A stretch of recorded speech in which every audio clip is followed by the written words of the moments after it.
In 1946, William Lindsay Gershom wrote a book that would quickly get a film adaptation in 1947. In 2003, it was adapted into a graphic novel, a musical in 2010, and lastly, the focus of this week's review, the 2021 adaptation of Nightmare Alley. This week, we welcome back Germeka. Hi. I'm Matt. I'm Chad, and this is the 99th episode of We Used to Talk About This at Work.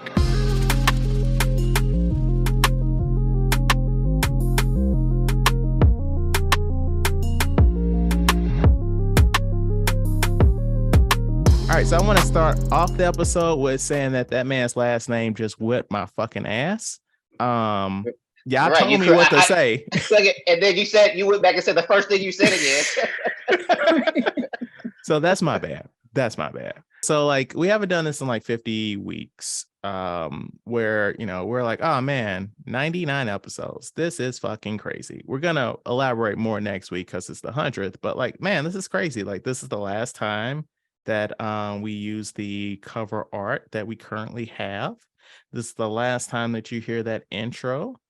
Yeah, we switch it up every quote unquote season, or internally we call them years. So we're going into year 3 of the podcast starting next week. And yeah, it's been a long road, man. It's been a long road. I like it. I mean, that's good. Because when you see different podcasts and they have different numbers, you'd be like, 45 or something like that. But once you get to 100, that feels like that's a good number. Like, they've been doing this for a while. Yeah. They've been doing it for a while. Yeah. Like some podcasts I listen to, they're like in episode 800 something. And I'm like, real talk, I jumped on at episode 50 and look at y'all now. Look at us now. Now, exactly. I appreciate all of our day ones that has been with us from the beginning. Also, I appreciate the ones who just jumped on a couple weeks ago. Yeah, that's true. We got a small influx of new listeners the last few weeks, so yeah, we appreciate that. And also, I can't remember if we made this joke with you, Germeka, about when you were wrapping up on your last episode, did you say something to the tune of "hope to be back"? And we were like, "We'll see what your ratings look like." Probably, I don't know. It sounds familiar, but I don't know. I mean, that's why you're back. Your ratings, we like what your ratings was looking like, so Yeah, you popular. They liked your voice or whatever it was, but yeah, numbers was. I figured I was good. being used. That's fine. I figured I was being used. It's transactional both ways. Okay, it's okay. Right. I want to assume our listeners probably went out. You was talking about your store and things of that. I'm probably sure your numbers went up too. It's a give and take. Yes, That's it's right. back and forth, the circle of transactions. But no, so why don't we transition into the show proper with a topic that one, I don't care for, and two, I can't really comment on, WrestleMania. So I know I'm looking forward to WrestleMania. It's the weekend of April 1st and the 2nd. They split it up into 2 days. And I don't care about all the stuff in between. I'm just looking forward to seeing Bianca Belair's her match with Asuka. And all right, hold on. Let me fill Chadwick in. So, do you know what WrestleMania is? Yeah, that's like the Super Bowl of wrestling, right? Oh, okay, yes. All right. So, yes, for years and years and years, it was a one-day event on a Sunday. But then once the pandemic hit and they were basically in a warehouse, they broke it down to 2 days. So now since then they've been going forward with 2 days. Bianca is facing Asuka, who won the Royal Rumble. I don't know if these words make sense to you, but is Asuka a man? Asuka is a woman. She's a Japanese wrestler. Is that her first name or her last name? That is just her name. It's like an actor. It's like Madonna. It's just a name. Okay, because I was thinking you guys were saying Oscar. Oh no, Asuka. Okay. Yes. Right now, the build up for that hasn't been hyping me up, but I'm really into the Bloodline storyline. Is that The Witcher? Matt? I'm trying to explain. I'm trying to think what's the quickest way to explain to him this Bloodline storyline without just okay. So basically, this Bloodline story, it's like the best storytelling that wrestling has done in a very long time. You have Roman Reigns, your tribal chief. He has been your WWE Undisputed Champion for over 900 some days. He has his cousins, real life cousins, Jay. See, it's going to be too much if I explain to him everything that's going on.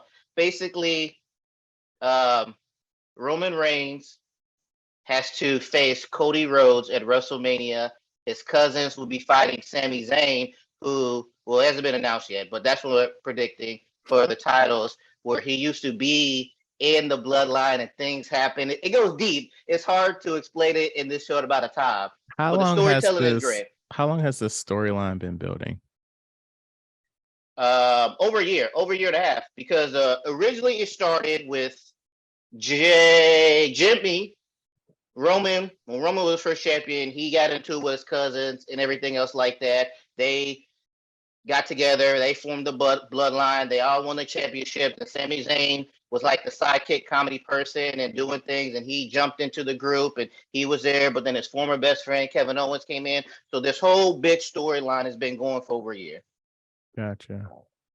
Okay, so you're excited about WrestleMania in April, Germeka. Are you going? Where is it? No, so I won't be going this year, but eventually that will be a goal. Okay. Where is it this year? LA. This year is LA. Yes, tagline is WrestleMania goes Hollywood. That's on my bucket list too, is to go to a WrestleMania. I thought you went to one. Like, wasn't it in St. Louis one year? Fuck no. It's never been a WrestleMania. But we've had Royal Rumbles in St. Louis. We've had other pay-per-views. We've had SmackDowns. We have Raws. I've been to those that have pay-per-views there, but we've never had a WrestleMania. Gotcha. Okay. Yeah, their tickets are like Beyonce tickets. Yeah. I see. Well, that and makes also sense. because it's kind of like, when they say like the Super Bowl halftime, how like they don't pay the artist and it's up to the artist to do it because then, they get all the extra exposure. Well, now cities have to bid on, they want WrestleMania because you get all the WrestleCons and things like that for the weekend. And like the city makes a lot of money. So cities have to bid if they want to do WrestleMania now. Okay. And so this is WrestleMania 38? Once they started doing Roman numerals, they lost me. Because I'm looking it up and I'm like, okay, I want a list of all the locations. And then it stopped at 36 in 2020. And I'm like, why would this list stop? Like, what were we doing here? Well, that's when the pandemic where they were just okay. So I'm sorry. It's WrestleMania 39. Sorry. Okay. It's older than us. Yes. Because WrestleMania 3. No, I thought you. Oh wait, no. It started in 85. It's younger than me. It's older than me. Y'all some old motherfuckers. Chad, have you ever been to a wrestling event? Yeah. So I feel like I told this story on the episode, maybe the first episode Nelson and Steve were on. There was I don't know what tier of wrestling, but it was here, and it was me, Nelson, a third friend of ours, and we met up with, we were hanging out all day, and then we went to wrestling, and then we met up with Samantha and one of her friends, and it was kind of cool. Like, my thing with a lot of like sports is like, I don't want to watch this on TV, but I'll go to like any sporting event because like it's different going live versus watching it on TV. Yeah, that's true. So it was really cool seeing it in person. Like it was a small venue. They were doing the thing, and I was like, "This is really neat." Yeah, when I get back, I take you to a wrestling event. Let's do it. Like, okay, when you get back, not when you're visiting, because Nah. Okay. I mean, who knows? Well, if I'm visiting and they got a wrestling event, I might go. All right.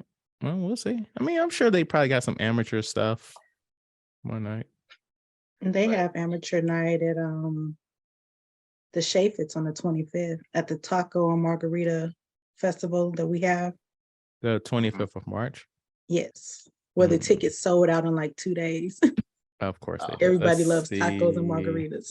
Oh, that's when Matt's gonna be steering the ship because I'm gonna be out of town. Yes. Oh, it's the 25th. Oh, shit. You okay? Oh, you told no. that person the wrong date? I told him the 18th. Bro, what are you doing here? So we got like 50 people on the 100th episode. So do you have any traveling coming up? So for me, nothing really set in stone. I'm trying to get to maybe Chicago for an expo, like C2E2? April 29th. Oh no, that's not C2E2. No. Where are you trying to go But to? it's at Prairie State College. There's a small business expo just to get out of St. Louis and do something different that I've never done. I get But that. I'm like, other than Chicago and Vegas, I'm like, I need somewhere else to visit. I mean, it's a billion places to go to in the country. I know, but I was like, okay, well, we did Mall of America last year. Okay. We did Atlanta last year. That was gonna be my answer. I was gonna say what? Atlanta. You could go to Detroit and see the RoboCop statue. They have a RoboCop statue, really? I keep saying that. I know that they were trying to build one, but I don't know if they actually did. Let me see. Let's see here. Yes, it is a real thing. I'm about to derail us even more. So, this got me thinking. So Detroit has RoboCop, Philly has the Rocky statue. Yeah. Has there ever been a movie in St. Louis that we could have a statue of a fictional person? Not exactly. So are you familiar with the Escape from LA, Escape from New York movies? Snake Plissken. I know what you're talking about, but I haven't seen it. Same. They filmed a lot of the second movie, Escape from LA, in East St. Louis. Oh. But yeah, we don't really have a franchise because it's like we have a lot of it's funny too, because we have a good amount of actors from St. Louis. And James Gunn is from St. Louis. And yeah, I don't know. He needs to bring a project home. The guy from Mad Men. Yeah, John Hamm. No, well, I called James Gunn out specifically because like he makes movies. Movies, right? He was like, "Shit, I made it out of St. Louis. I ain't ever going back." But no, okay. So like, I don't know. I'm sorry, listeners. We're all over the place. I'm drinking coffee on an empty stomach. My blood sugar's low. But so I learned this a few weeks ago. But so The Last of Us, right? What's Joel's girlfriend's name?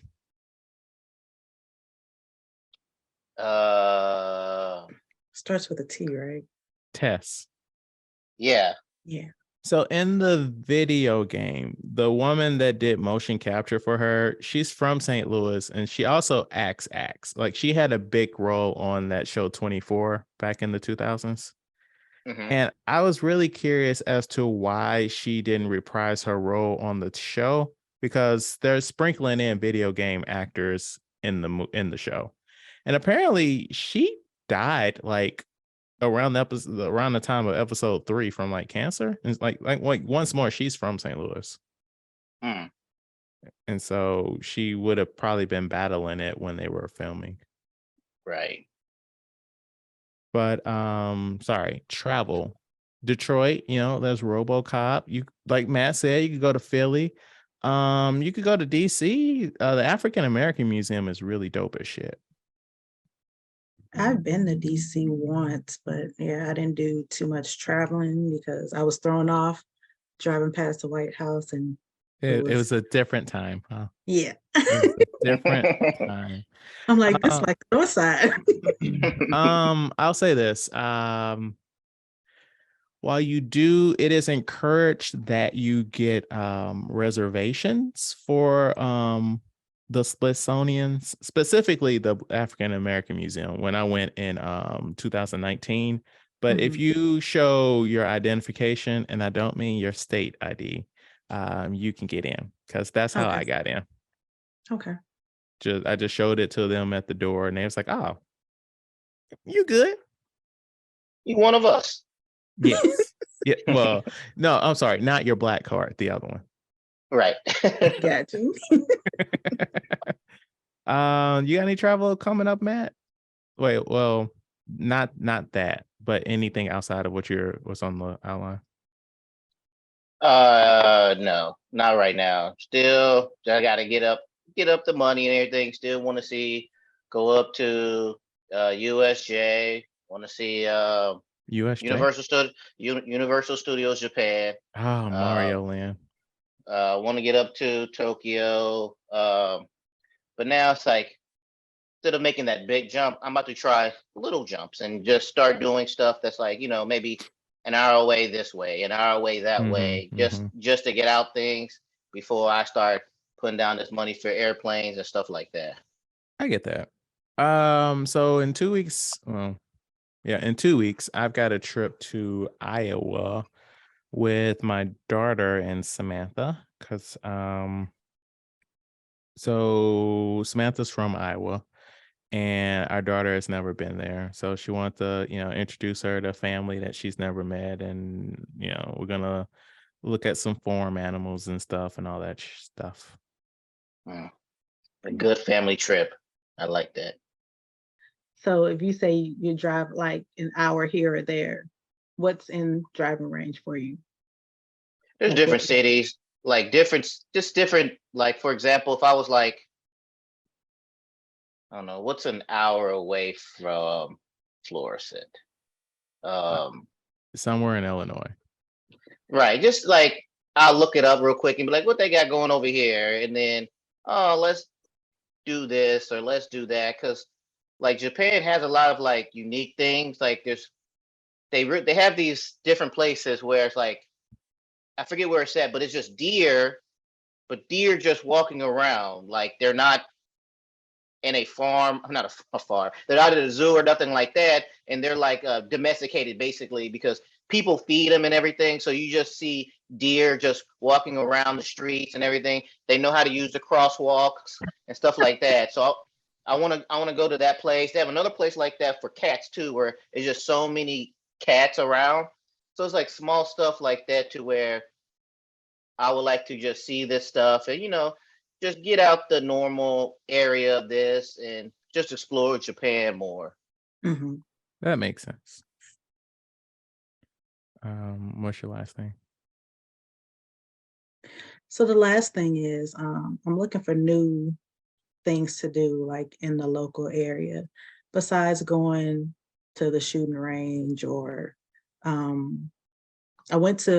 we actually went to Putt Shack a couple weeks ago, and that was like my first time there in the City Foundry. I didn't even know anything about that. Went a couple weeks ago. It's really cool. You don't have to take score, Matt. Like the ball has like stuff in it, like computer stuff.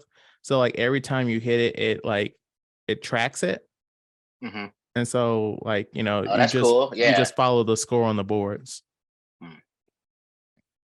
Have you been to a rage room? No. Yeah, we talked about that. Oh, you talking to her? I'm sorry. I'm like, sir, you were here 2 weeks ago. Right. Well, she said she didn't want to do things to do. So yeah, the rage room was pretty fun. Pricey but fun. Basically, or no, since you've done it more recently, you can explain to her what it is. Yeah, pretty much. You pay whatever, and you can pick weapons and just break stuff. Okay. It was fun. What area is it in? Fenton. It's in like Jefferson County. Okay. Yeah. So it's not too. Wait. Yeah, you're on the Missouri side, right? Yeah, it's not too far. Okay. Let's see that putt. What do I do? Food. Do you got any places that throws axes? Oh, yeah. I've been axe throwing. I don't think I've ever talked about that on the show. Axe throwing it's fine. Like it got old like real quick. Mm-hmm. So, I mean, because it's just you're throwing it at the exact same target, you know. Right. There was when I was in town, Jordan took me to a spot. I don't know where he was at, but it was like they had it was free to get in. You play like table tennis, they had like basketball, and then you can buy drinks. You guys went to Westport Social. Yeah, we went there, but it was like once you play a couple games of table tennis and you shoot a couple hoops, and it's kind of like, all right, what do we do now? So they kind of like they have karaoke there too. Oh, where was that at? It's you right. might upstairs. Yeah, it's upstairs. Yeah. Oh, okay. I didn't go upstairs. Okay. Yeah. So yeah, karaoke. I'm dang, I feel like I'm on the spot. Like, where's the place you can go? Shit. That's all I got. Just start a family podcast. Just do that. It absorbs so much of your time. It absorbs more time than you think it will. But Matt, just to hop back on the traveling topic, you're gonna go on a little excursion next week? Yes. NWR for the base was like, hey, we're giving tickets away for this baseball game. Free tickets. All you have to do is just comment what day you want to go, and then you'll be entered in a drawing. And I was thinking I was gonna win. So then I put the date, and then like a week later, they was like, congratulations, you won. And I was like, oh, really? Like, this is a thing now? Now I actually got a plan for this and everything. And it's only 2 tickets too. So I was kind of like, I was only doing it just to see. And then, but I didn't think I was actually going to win. But then I won, and I was like, oh, shit. So then I was like, I was excited. I went to the office, and I was like, hey, she's like, can I help you? I was like, here, I want tickets. And she was like, tickets to, and I was like, oh, sorry, tickets to the baseball game. She was like, oh, okay. So I got my tickets, and then I'm looking on there because I'm like, there's no seat number on there, and it's in Japanese too. So then I had a coworker read it, and they were like, no, these are like the free tickets. You bring this to the counter, then they give you your actual ticket. So I was like, okay. But then I had the wife call up there, and yeah, so when they get there, we're going to present these 2 free tickets, but then we're going to be like, hey, we're going to purchase another ticket so we can all sit together, so then my son can go. So, yeah, we're going to plan up to, it's in Fukuoka. We're going to go, I'm going to take off work that day, drive up there, have fun, sightsee before the game, and do that. And foreshadowing, you talked about how you like stuff live, not in person. I do not care for baseball at all. Yeah. But like you said, it's better live, and plus, like for example, it's like it's one thing if you go to a soccer game in the U.S., right? Mm-hmm. It's a whole nother thing if you go to the soccer game in like UK or Mexico or something like that. They're more livelier and stuff. That's a bucket list item. I want to go for our cousin Josh. I want to go to a football game and just and see those hooligans just tear that stadium up. That's a bucket list item. Right.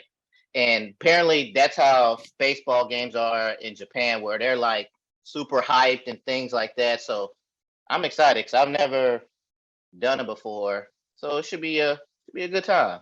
Yeah, please. I am very much looking forward to hearing about that. Right. So I'll be taking videos. We could post it on our social media and stuff. So yeah. Hey man, always in promoter mode, always. Right. You been watching anything? Yeah. Speaking of the other side of the pond, what's the site? Yeah, across the pond. Across the pond. There we go. I saw that Netflix dropped the new Luther movie starring Idris Elba. Right? Did you watch the show any? I did not watch the show with him as Idris Elba. I watched. Oh no! Wait, that's a different show. forget what I just said. Let's get this. No, I did not watch the show.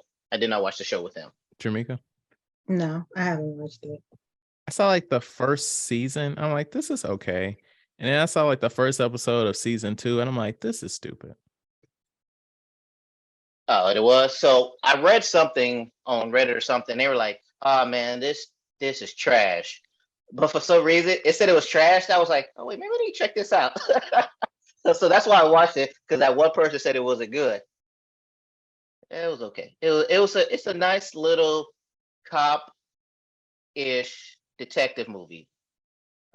Basically, well, you watch the show, so you know how everything he does is not always by the book, right? He has a heavy hand. Right. So and I'm gonna spoil it. It's okay, because I don't recommend. If you want to watch it, it's fine. It's he basically, things happen. His not following by the book gets him handed up. He gets arrested. But then there's killers out there killing people. So then he breaks out of jail to. He breaks out of jail to solve a crime. Correct. But so now you have the police after him, and now you have this killer after him. So he has to coincide with both, but like he's still on the up and up. So like, as he's like, there's this one part where he's chasing the killer through the subway tunnels, and he's like wrestling with him, and then one of the cops show up, and he's like, he's telling them both freeze. He's like, Luther was like, just handcuff the guy, and then you can arrest me. The fucking cop hits Luther in the head. The bad guy cuts this dude. And I was like, just listen to him. He said, I'm going to give myself up. Just handcuff the bad guy. But whatever. But so he's like being nice to the police, even though they're after him to arrest him. And he's trying to catch this killer.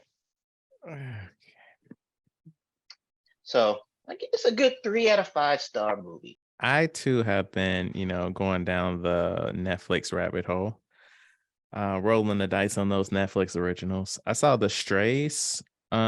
This is the one where in the trailer, like, there's a very light-skinned woman, maybe biracial. She's living in a white community, and like the pressures of like being around all those white people is making her crack. That's the impression you get from the trailers. I too am going to spoil this movie, but not because it was bad. The problem is it doesn't get good until the end, which is the inverse of a lot of movies where it's like the setup is like, wow, and then we don't stick the landing. We stuck the landing, but you gotta want it to get through that other dumb shit. So basically the whole conceit is she's a woman in her 40s, very close to 50, and she has like 2 teenage kids, and they live in a very white community. They're biracial. She has a white husband, and they're like the only non-white people in this community. And there's like a new black janitor at the school that the kids go to, and she works at the school too. And then her husband hired a nice young black woman to like answer the phones and stuff. And it turns out that these 2 black people are actually her children. She basically had these kids young in life, and she abandoned them and started her new life with her white husband. And so they find her to confront her, and it turns very dark.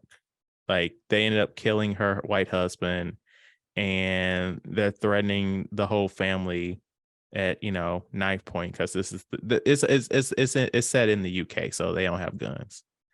And basically she just leaves all those motherfuckers. She's like, I'm good. Bump this. Fuck all y'all. And I'm like, I respect this ending, because like she was nothing but consistent. She's like, look, shit's getting too heavy. I don't want to deal with this. I'm leaving my family. So like that's why I gave it 3 stars, because like I respect this ending, but like like how he got here was just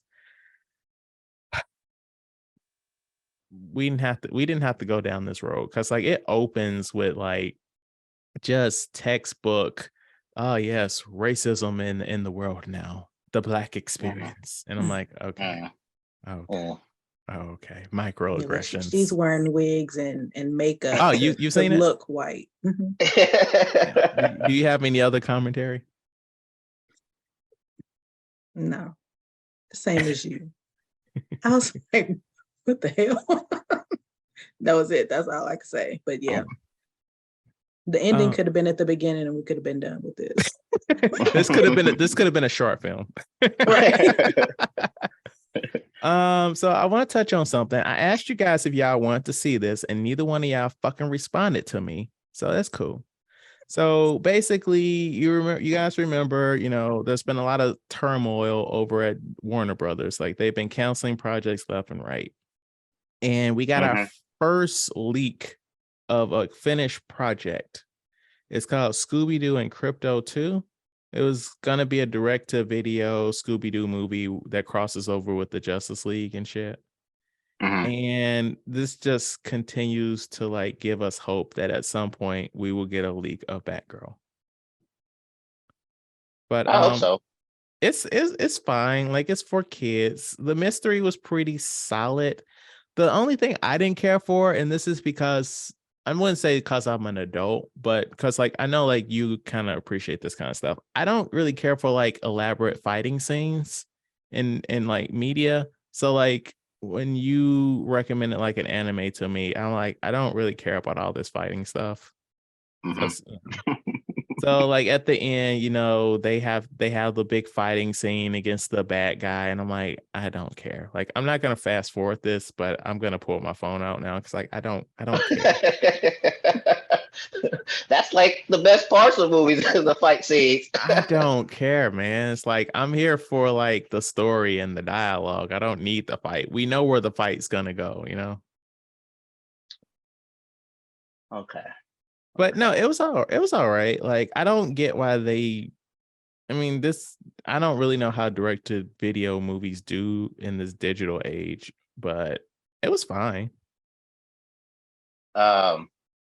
What was, besides just two media properties, what was like the point of Scooby Doo meeting up with DC characters?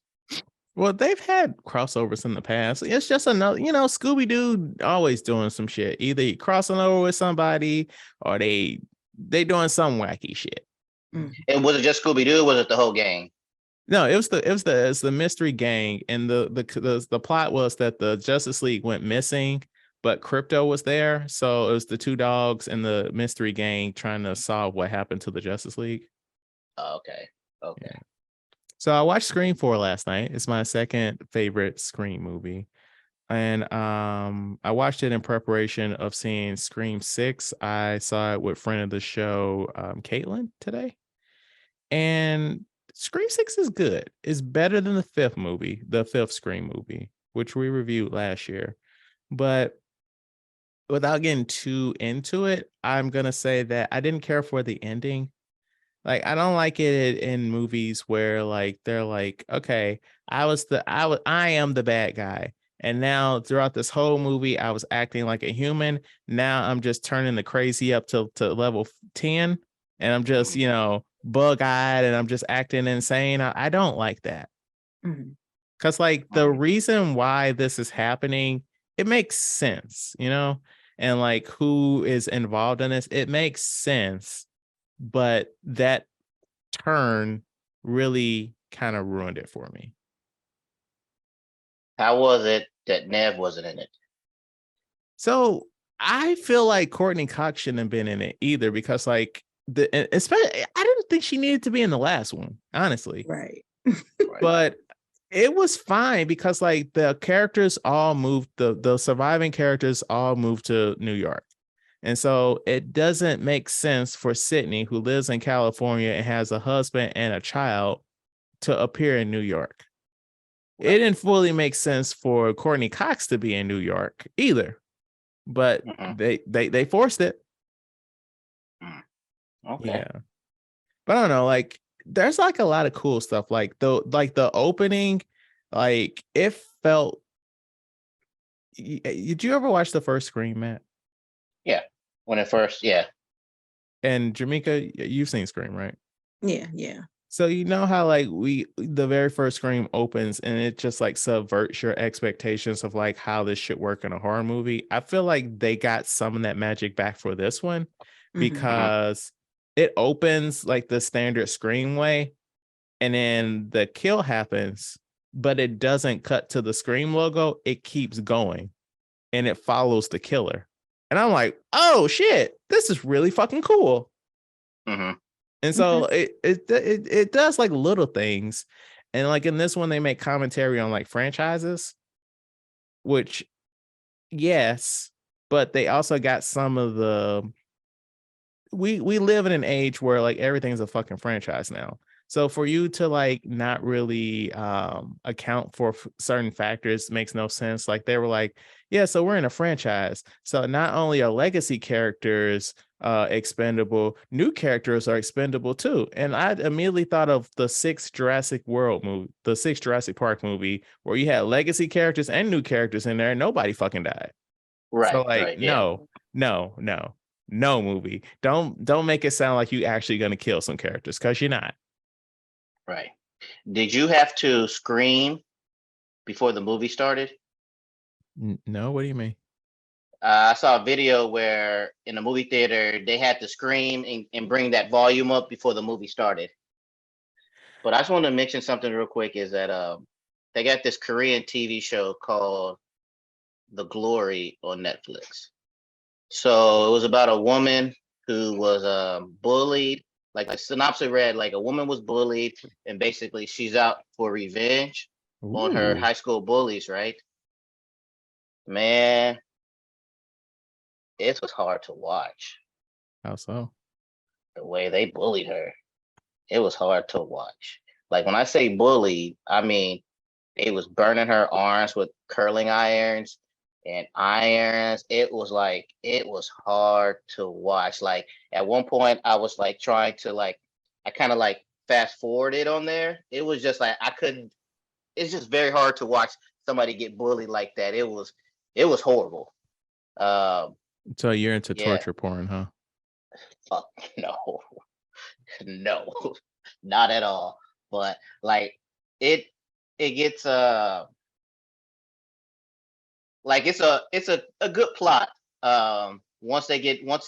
If you can stomach the actual bullying of this girl when she's in high school, and like she's living by herself in like a little shack, and then these are all the rich kids in school. This is a 16 episode TV show. Oh, I'm only on episode 4 right now. Episode 4, you said this was a movie. You knew there was multiple parts. Oh, sorry, I meant to say TV show. My bad. Yeah, it's multiple parts. Sorry, I meant to say TV show. Man, you know how I feel about all these goddamn TV shows. Right, so words are hard, Chad. Talking about the trigger warning. Right. Trigger people with this bullying. I am triggered now. Good. Well, I say do if you want to. But like to me, it's a good plot to where basically I like the pettiness in her and the revengefulness in her, because this happened in high school. She drops out, and basically she dedicates the rest of her life to fuck these people over, and that is commitment. I love that about this. This is essentially the Count of Monte Cristo. I don't know. I haven't seen that. It was a book, but there have been several screen adaptations where this man was done dirty, and he got sent to prison for some shit he didn't do. And his cellmate's like, hey man, like, you know, when I was young and not in jail, I was a thief, and I had, you know, here's where this money is at, and I'm gonna help you get out. And he dies in prison, and there's a whole thing. But basically he uses his cellmate's money to exact revenge on those who wronged him. And I am here for this, because she drops out because of the bullying, right? She drops out of school. She gets a job in like a factory, or let me back up real quick. When she dropped out, like the last interaction she had with the main bully was like, the main bully was talking about she wants to get married, marry a rich person and have a kid or whatever, right? Mm-hmm. So she drops out. She gets a job working at a factory. She learned by herself. She gets her GED and everything. She goes to college to become a teacher. And I want to assume that's going to play into the main bully as she gets older. She gets married, has a kid, and does something with the kid. I'm all for this pettiness, anger, where you devote your whole life to just extract revenge to this one goal. Right, and I'm here for it right now. But once you get past that first bullying, yeah, that was hard to watch. It's been good. So I will keep you guys updated. Right now, I'm all into it. We'll see if that 16 episodes, we'll see if I stay into it. But as of right now, I'm all on board. Okay. So that takes us to this week's discussion of The Last of Us, episode 8. So, Germeka, why don't you tell us your thoughts on the series so far? My personal thoughts on the series. Well, did you play the video games, or how are you familiar with the lore? I'm familiar with the video games, but I haven't played them. No. Okay. And I was okay. So the last episode I watched was when the ground opened up and everything came out the ground. Oh, they were in Kansas? Yeah. So I'm like, what happened? What is this? So yeah, I'm all over the place with that right now. Okay. What were your thoughts on it overall? Up to that point, I was with it. Like, okay, I'm following this. What's going on? Thinking it's like, the apocalypse, zombies, all that type stuff. And then I don't know what was going through that little girl's mind when she thought just putting her blood on that boy's cup was going to heal him. Well, she's like, I'm the cure, right? And she's a kid too. Right. So it was sad that it didn't work. I was like, oh, okay, is this going to work? I was heartbroken. Yeah. Matt, what were your thoughts on episode 8? We're gonna well, you say you're familiar with the game, right? Yes. All right, we're not holding back. Matt, what are your thoughts on episode 8? I got what's the word I'm looking for? I felt like I was like, oh, like the whole fast forward to the fire and that restaurant thing. I remember playing that in the game. And it wasn't the person in the game, it was a monster, right? No, she killed him. She killed David in that restaurant. But I'm like, remember we had to keep running around and doing and hiding? You were running away from him. Okay, yeah. But yeah, I was like, oh yeah. I think one of the things I enjoy about the movie or the TV show is that when I could picture stuff from the game and how it actually is. Mm-hmm. But I enjoyed this one. There wasn't a bad I can't think of anything off the top of my head that I did not enjoy. Just another solid episode. What were your thoughts on the acting, specifically Bella Ramsey? Top notch, always. I wish we could. I wish she was on my Oscar board. I put her for every single category. But no, she's amazing. Yeah, like I'm not even nomination. She needs to win an Emmy for this next upcoming year. Like the work that she's been putting in this season of television, like it needs to be recognized with an award. Like she is fucking coming to work every week and doing the fucking thing. So I never watched Game of Thrones. She was on that, right? Yeah, I wasn't watching during her seasons. Oh, because I was gonna say, is this kind of like a leap for her? Now she kicked up a high gear, or she was like, was amazing then too. So the thing is, like with Game of Thrones, like it's a British production with money. And so they don't fuck around. Like if you're not coming to like actually act, you're not getting cast.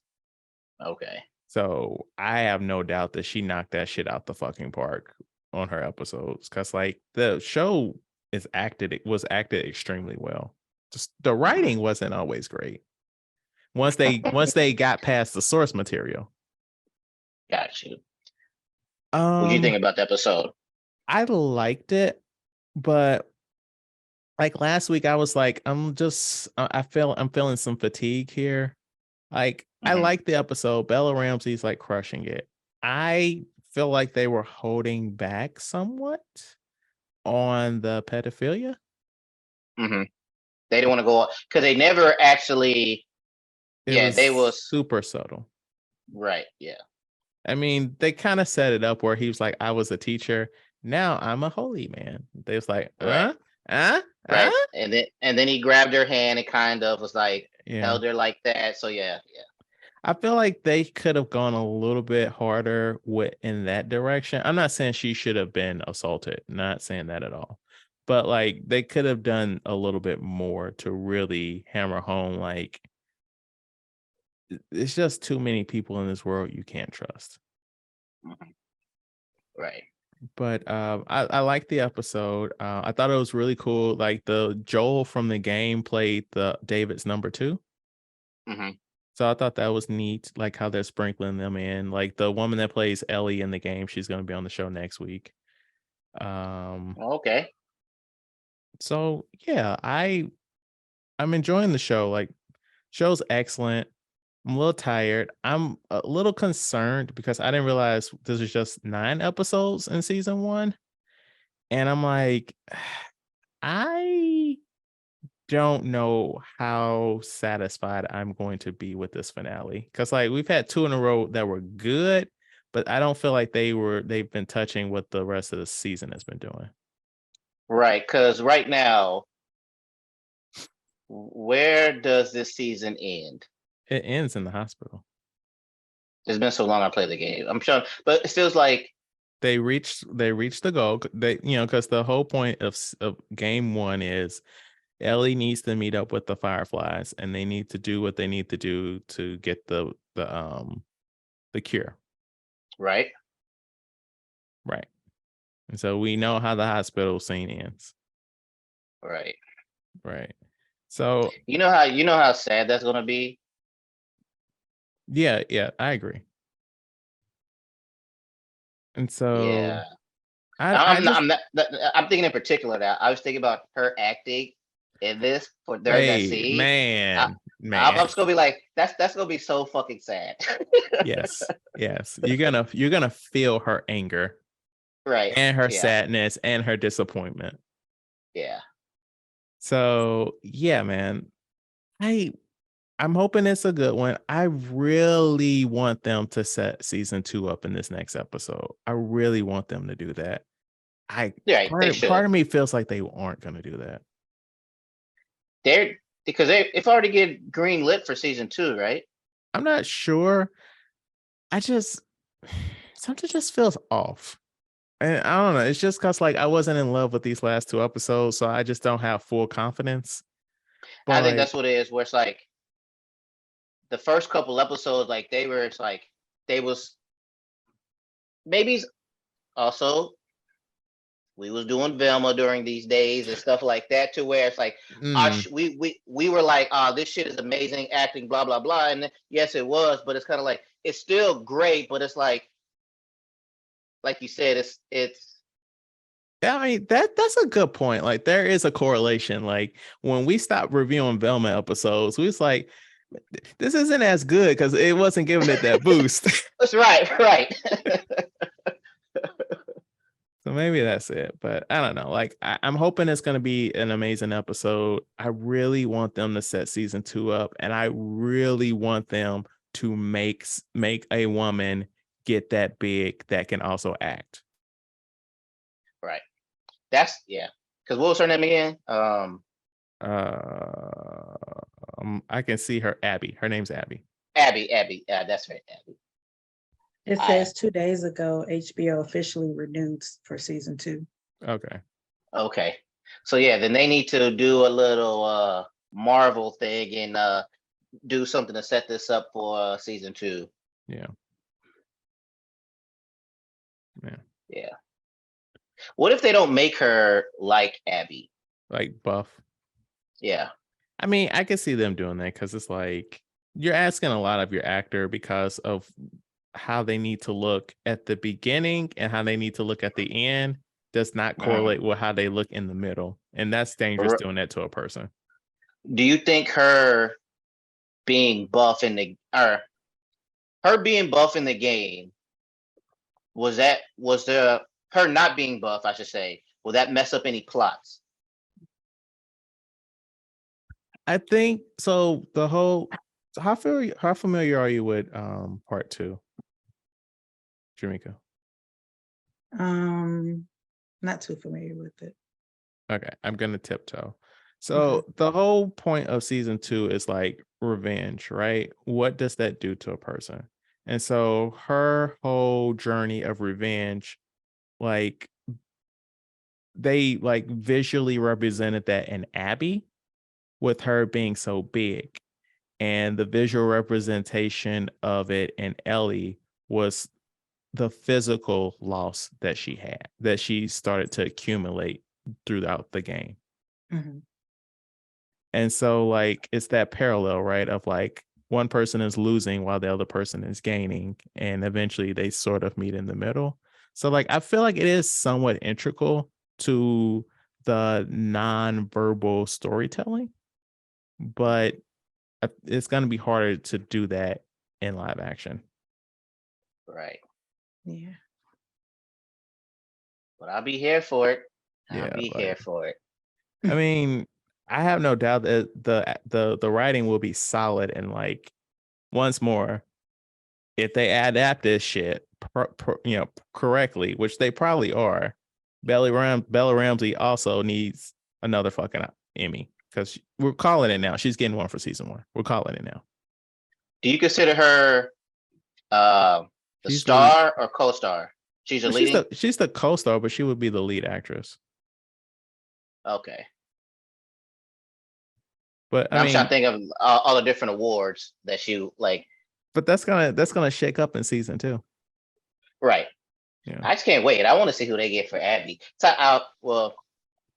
I normally like to root for chaos, but I don't like to root for chaos in the sense of like, because I know the internet's going to be, no matter who they pick, the internet is not going to like it. So I don't root for that kind of chaos. You know, I saw something just recently, maybe last week, where the woman that did the motion capture for Abby, she made a tweet about how she's still getting hate mail from her work in that game. And she's like, bro, I'm a fucking actor. Like, all I did was read a script. That's all I fucking did. What is a hate mail for? Because of what her character did in part 2. And they're calling her a capital C, and they hope she dies. And she's like, I'm screenshotting and putting this here because it's like, I'm an actor. What do you want from me? And that same abuse is going to happen to whatever actress they cast for that role. Yep. No matter what they do, they yeah. And it sucks that people are that fucking stupid. Right. Yeah. But I'm here for it though. I'll be here. It's gonna be exciting. It's gonna be exciting. But all right. That takes us to this week's discussion of Nightmare Alley. Step right up and behold one of the unexplained mysteries of the universe. Is he man or beast? This creature has been examined by the foremost scientists and pronounced unequivocally a man. I am prepared to offer you folks one last chance to witness this supreme oddity. Where did it come from? A grifter working his way up from low-ranking carnival working to lauded psychic medium matches wits with a psychologist bent on exposing him. That is very spoilerish. I just copied this from IMDb. I didn't read it. Like, goddamn. Okay, so Germeka, why don't you lead us in this discussion? Okay, so to me, starting off, I thought this movie was going to be about without reading the IMDb, I thought it was actually going to be about the bees. Oh, at the carnival. Okay. Me and you here. That's what I thought this story was going to be about. I just thought it was just going to be about carnival life and like Nightmare Alley about like how carnivals in like the 30s. Like that shit is like horrific. And I'm like, okay, that's what this movie's about. All right. That's what I thought. It was going to circle around carnival life, the beast, and everything else like that. But yeah. So then when it switched to all the other stuff, I'm like, oh, okay. And at first it seemed like Brad had sympathy for the beast. Mm-hmm. So I thought he was going to like let him go or something like that. Or he was going to get loose or something for it to be like Nightmare Alley and start attacking people or something. I don't know. Oh, yeah, that would have been interesting. So then for it to turn out to be the way it was, I'm like, okay. And then greed took over. I'm like, okay, I see that. And even with all the warnings about playing with this dark stuff, I'm like, okay, several people warned you. And so I'm like, okay, so watching it, like, he asked for it. They told him not to do what he did and like just playing the mind games with people. And he ended up, to me, I was like, okay. So when it's like, okay, so you're the geek now. It's like, okay, so now you're the beast. it just comes full circle. Exactly. Matt? Yeah. I thought it was okay. Not bad. We talked about, I thought it was going to be a different way. But when I was watching, I remember when he went to go give, forget his name, the husband. And as soon as he grabbed that liquor, because I remember the dude was like poison on the right side, alcohol on the left side. So as soon as he grabbed it on the right side, I was like, what are you doing? That's poison. And then he gave it to him. So it was weird that like, I was like, is he going to have is it going to be some kind of not side quest, like a side mission when he had sex with the wife of the dude? Is that going to, right, is that gonna be but then that was like a one-time thing, and then that was it, and then we just moved on. He was like kind of like they son going for, he was teaching them things. I really wish they would have leaned more into the carnival life of doing things. Like, I like the whole explaining, he coming up with the idea for the chair and stuff like that. But then the twist at the end where he became, I mean, you get a lot of movies like this where he's like the nice guy and he gets the girl and then she believes him, and then they go to a different city and then he starts treating her bad and becoming the asshole because he's getting famous and got money. I mean, he was the asshole the whole time, though. To her? Not to her? No, no. Bradley Cooper was an asshole the entire movie. Even to, what's the girl's name? I want to say Molly, but that don't sound right. Oh, you know what I'm talking about? The electric girl. Yeah, electric girl. I'm not saying he was being mean to her, but like, he was a piece of shit. The movie opens with him setting his father on fire. Well, he was, and then it's like he already had intentions of like stealing that book, right? Right. And then, what was the point? I mean, what was the point of him carrying around the radio, though? Maybe it was a possession of his father's or something. Right, but he had the watch for that, so I was just wondering why he took the radio too. I mean, look, man, it's the 30s. What entertainment you got, my guy? That's true. They need, whatever they could do. Yeah. It was a very expensive radio. Apparently, $5. I mean, I'm not shitting on it because like the fucking markup on that in today's money. Right. Exactly. So I'm gonna be honest, I was not feeling this movie at first. Like, all that carnival shit, I was like, I hate this. What are we doing? Guillermo del Toro, like, my good sir, what the fuck is this shit? And then they do the 2-year jump, and this is like he's conning people. And I'm like, okay, I'm interested. And it's like they've got their act down about like the things you say to kind of to signal, what's what, how they're playing everybody. And then Cate Blanchett comes on and he just reads her up and down. I was like, does he know her? Like, how does he know about the gun? Like, what is happening here? And like how he just goes deeper and deeper. And like the whole point, they were like, do not do fucking spook shows. Don't give people hope. This is just a trick. And he just keeps going down this line. And then it's like that ends up causing a murder suicide. I was like, yeah, I didn't see that coming, but that makes sense. That fucking makes sense. This is why you don't fucking do this, right? Right. And usually like you do one and you like any kind of grifter. You do one and you get out. You don't stay there doing more grifting with these people. Right. You're eventually gonna get caught.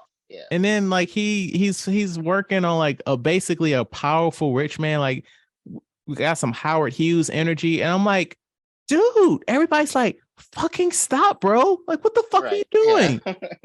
Like he with a sentence, this man can have you killed and everybody that you've ever known. And you just keep poking the bear. And it's like you barely know Cate Blanchett and you leaving all your fucking money in her safe? My dude, what in the fuck is wrong with you? So it's like, I liked that story and he got exactly what was coming to him. And so I was like, I'm fine with what's happening here because you fucking suck, dude. You fucked up. You fucked up. But then I did get, not sad, but I was disappointed at the end where he had the baby eye thing, and he was like the other one, the carnival broke up or whatever. I was like, oh, they broke up. Or they split up or whatever. I was like, it'd been years though, you know? Yeah. But I did laugh when he was like, you sort of like pissed. Right. Any other thoughts before we push forward? I thought that was a trip. Having that woman put on that white dress and cover her hands in blood and stuff. I was like, that is crazy. And like, how are you gonna be like, he's a mentalist, like he speaks to ghosts. How is he supposed to make a ghost appear? Exactly. Right. Like, dude, what the fuck are you talking about? Also, I fucking loved that he was talking about in his therapy sessions about how his father was like a religious nut.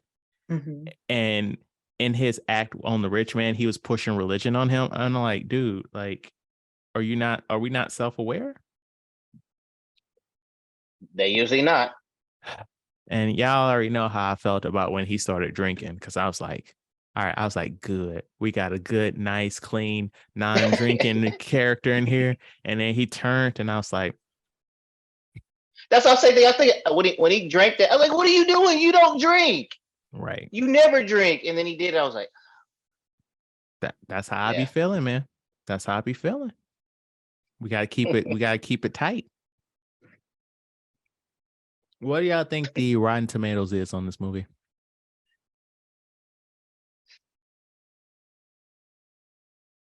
Usually have a general idea of something. This is kind of, I can see people liking it. I can see people not liking it. Right. I say this movie flopped because it came out at a very bad time. It came out during COVID. Oh. But that doesn't mean anything. That doesn't mean anything. Right. I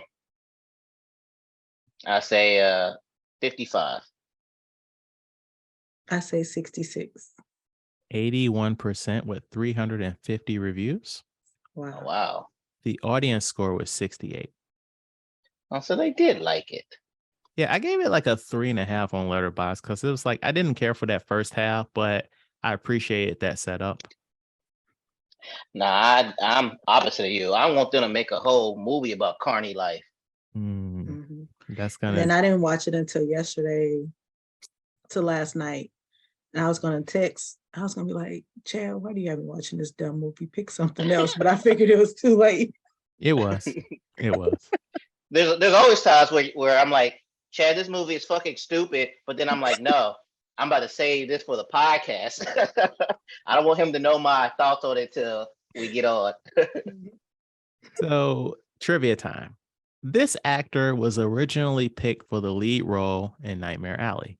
But when negotiations fell through due to not reaching a financial agreement, Bradley Cooper replaced A. Leonardo DiCaprio, B. Robert Downey Jr., C. Colin Farrell, or D. Jared Leto. Leonardo. Ooh, I can see all of them playing this role.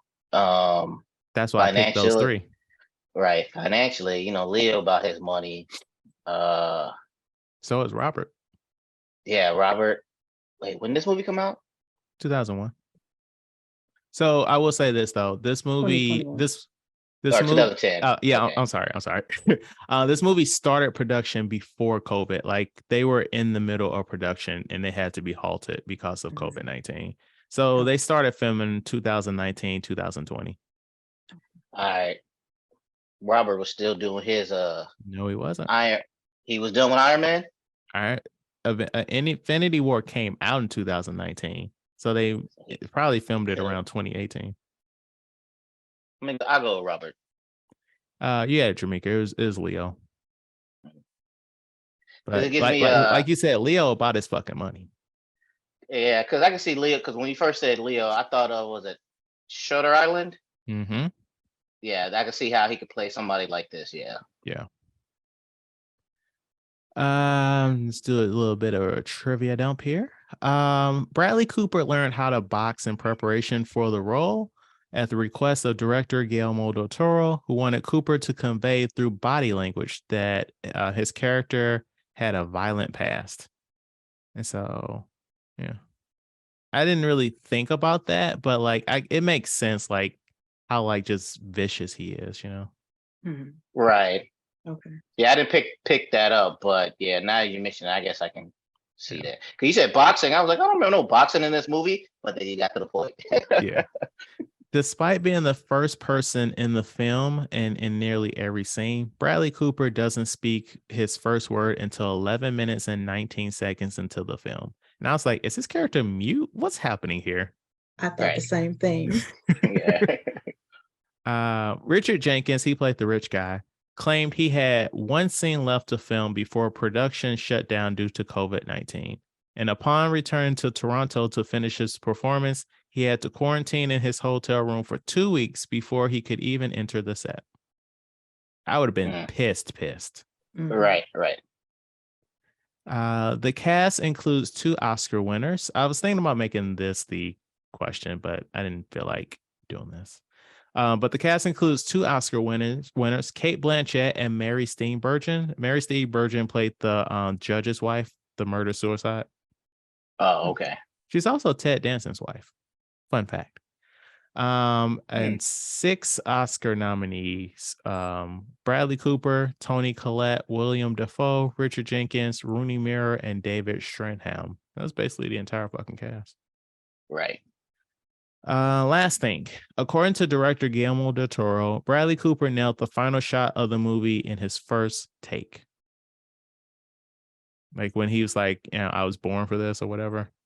Oh yeah, he starts laughing. Yeah. Going crazy and shit. All right, so that takes us to the end.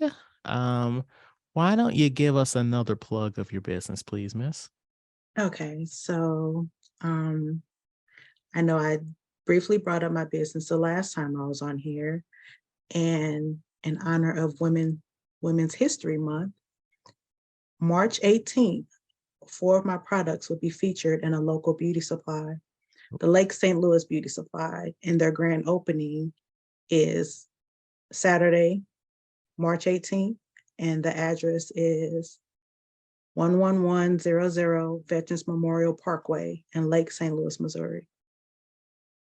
I'll make sure this posts before the 18th. Okay.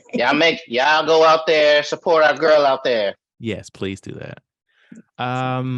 Yeah, and once more, thank you again for coming on. It's really nice catching up with you.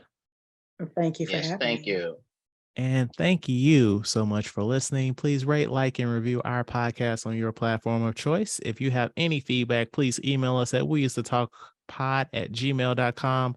Like our Facebook page, We Used to Talk About This at Work, and follow us on YouTube, Twitter, Instagram, and TikTok at We Used to Talk Pod. Follow me on Letterboxd at BOW1213, Matt at Mr. King 0257. And come back next week for our 100th episode where we review one of my favorite movies, The Prestige. And like always, I don't know if this was a good episode. I don't know if it was a bad episode. But whatever you think about it, talk about it at work. Thank you for listening.